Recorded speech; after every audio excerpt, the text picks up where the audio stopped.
Wonderful people, good morning. This morning we are going to be sharing on peer pressure, and struggling to identify with the Joneses. And the question we are going to be sharing on this morning is, have you ever been bothered by peer pressure? Or have you ever been pushed to a tight corner by peer pressure?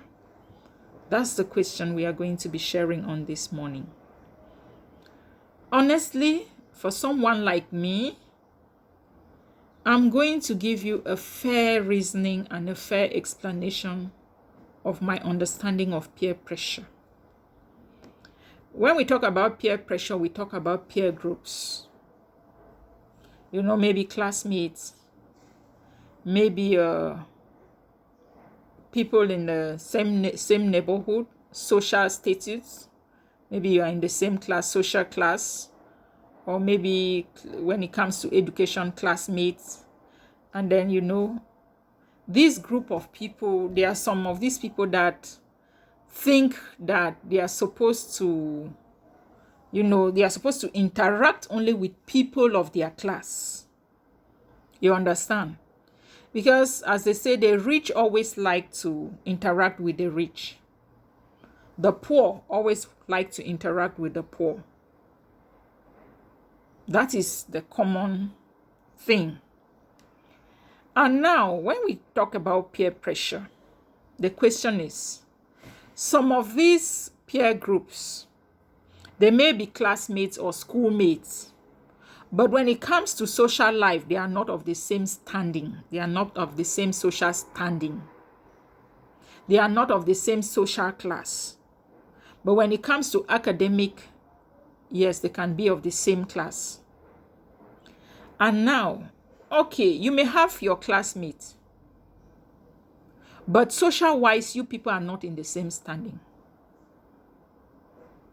If you have to interact with such a friend, please, my dear, interact basically on academic purposes. And even if it were to deal with social purposes, you are not interacting to compete or to prove anything because they have it all that you don't have. Interact to be able to learn one or two things that will be able to take you up to their level one day. But you are not interacting to compete, you are interacting to learn. What do I mean by this? If you go interacting with someone that is not of the same social class with you on a competition basis, you will always find yourself living a fake life. If you try doing that, you will find yourself living a fake life. Because you will be struggling to identify. You will want to prove to the friend or to your social mates that you people are of the same level. Whereas you, in actual fact, you know your background. You know where you are coming from. Maybe your house is even found in the slums. Maybe you people are even struggling to have 3 square meals in a day. Yet you are competing with people that have it all. You can interact with them but not compete with them because you don't have anything to prove.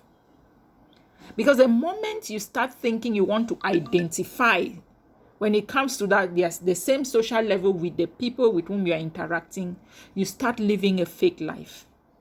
And as I always say, I would rather be real and rejected than fake and accepted.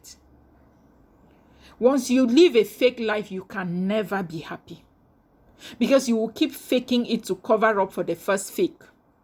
You fake the second to cover up for the third. You keep faking and faking, until you will be exposed. No matter how long you may want to hide the truth, it can never last for long. It will always and obviously be exposed one day. And by then, you might have been destroyed psychologically, financially, mentally, and emotionally, because you will just be living a shadow of yourself.